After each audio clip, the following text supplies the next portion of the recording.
I think it's a fair assumption to say that rock and metal fans are the most loyal and rabid fans of any music genre.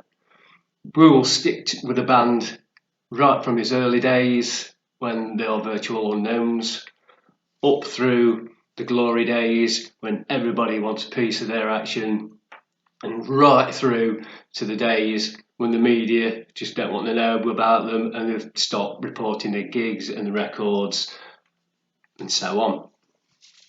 Now, many a time we see these bands and they make us stand looking in wide-eyed awe, thinking, wow. But there have been in the past and in the present, and I'm sure there will be in the future, those bands that make us look equally wide-eyed, going, what the fuck? Hello, welcome back to the Adrian Project. I'm Adrian, with a face for radio, and on today's episode, I will be giving you my view on the topic of when bands lose your respect. So, cue the music.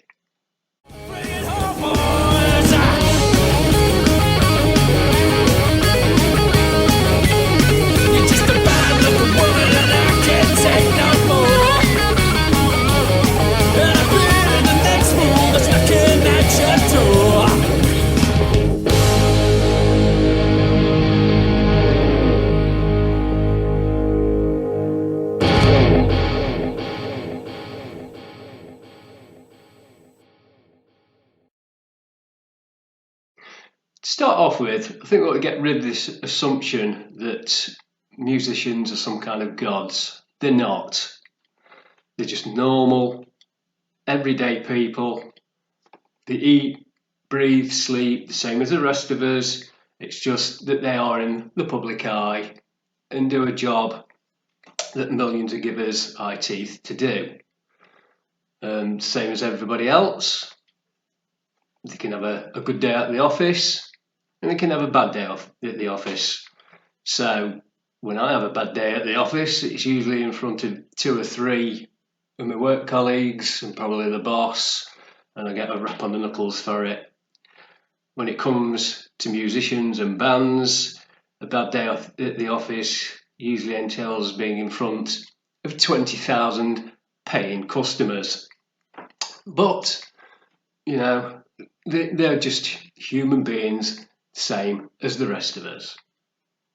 Being music fans, we can be a fickle lot, really, if truth be told.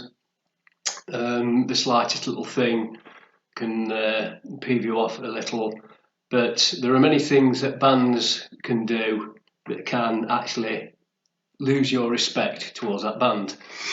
Now, we've all heard the stories before.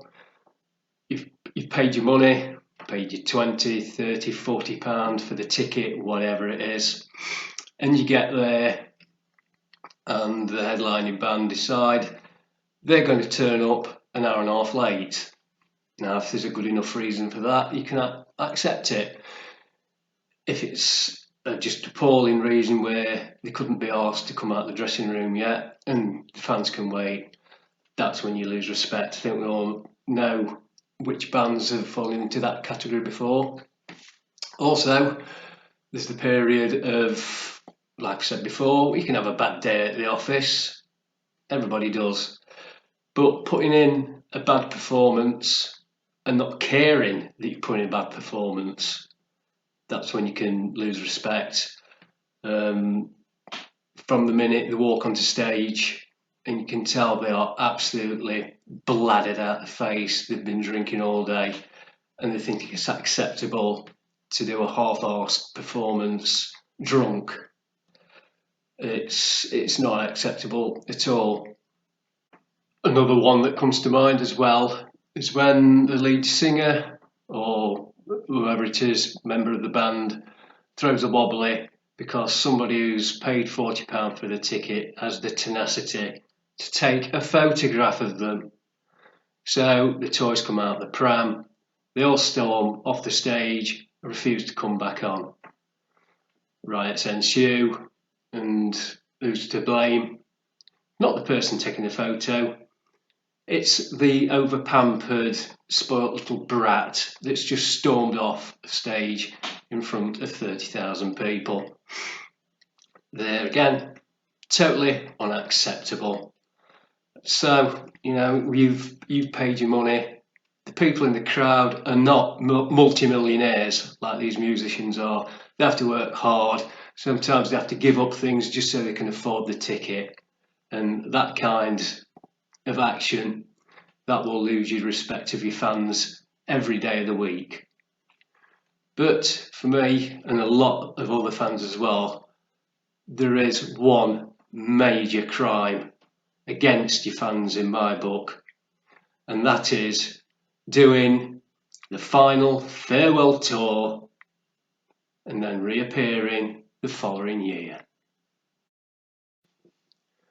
The earliest memory I have in my mind is thinking back to 1984 and the band Status Quo. They announced that year their end of the road tour. That was it. There was going to be no more live performances, no more recordings. After the tour was finished, the band was done. Quite literally, it was the end of the road. Then, following year, 85, as if by magic, they reappeared again. Only this time, it wasn't the Status Quo we knew. It was a sort of chicken in a basket, workingmen's club version of the band. Where was the band that wrote classic songs of Caroline, Down Down, Rain? And what we now got was abysmal songs like In the Army Now, Margarita Time, and substandard cover versions like The Wanderer. Now, when they came back and did that, I think they were expecting the whole world to go, oh great, they've come back. But what they got, especially around where I live, was a big "you wankers." In fact, there was a friend of my brother's, Status Quo was his life. He burnt all his records, all his tour programs, shirt, anything he had with Status Quo on, he destroyed, because that's how he felt. They absolutely destroyed him. And this, I don't think this is what a lot of these bands just don't think about, how it affects on the emotions of their paying fans. Another band who did a big farewell tour in 1999 was Black Sabbath, where they did The Last Supper. Don't believe me? Here's the video that I bought, 1999, The Last Supper. Now, when they announced that, people went absolutely ape. They were doing everything they could, scrambled like mad to buy the tickets. But what happened a couple of years ago, 2016? That's right, they had yet another end of the road tour, didn't they? And the tickets for that were astronomically priced. The ones that I saw, the cheapest was 80 quid. And I'm sorry, there was no way I was going to see a band well past its prime that had already said that they had packed up. I wasn't going to pay that money to see another band pack up again. Other serial end of the roaders, a Kiss. My God, how many times is this band going to retire? At the end of their last tour in this country, they said, that's it. We'll never see us playing on these shores ever again. And yet, in 2020, guess who's headlining at Download that year? But the big daddy of them all, for me, has to be Motley Crue. They announced that on December the 31st, 2015, they will be performing their last ever show. There will be no more tours, no more records. You wouldn't see the four of them perform together ever. They even supposedly signed contracts, which meant that they couldn't perform as Motley Crue live anymore. They couldn't release any new material as Motley Crue. And yet, what's happening in 2020? Yeah, they're touring with Def Leppard, Poison, and Joan Jett. Well, what about all these hard-working people who aren't multimillionaires like they are, who've had to save and scrimp and borrow just to make sure that they got to that final show? Well, supposedly being their final ever show. How do they feel now? Because I know how I'd felt if I went. And that's why, more than any of the bands that I mentioned in this list, they have lost my respect the most. And I'll say this thing as well, not just for them, but for all bands that said that it's the end of the road. I will say this.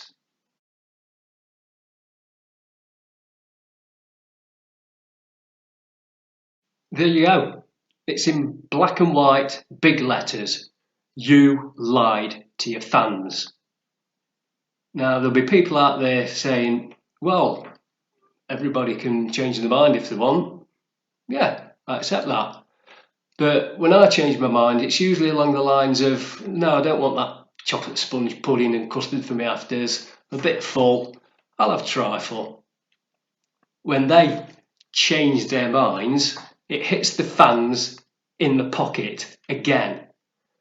The fans who had to beg, steal, borrow just so they could be there at the last ever show of their favourite bands because they believed in good faith that they would never be able to get the chance to see them again.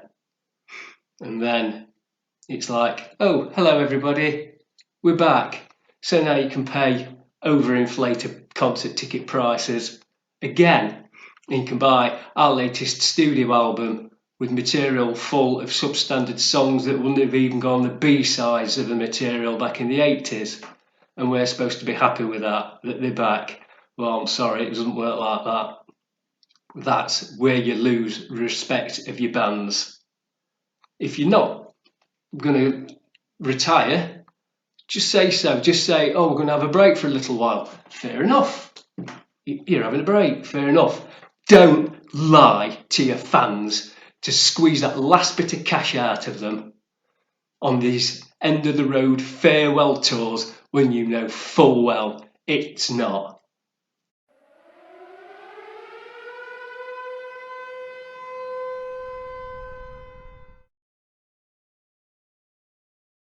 Right, to finish my video on a much lighter note, anyone who lives here in the UK has got a local boys shop next to them, that's BOYES.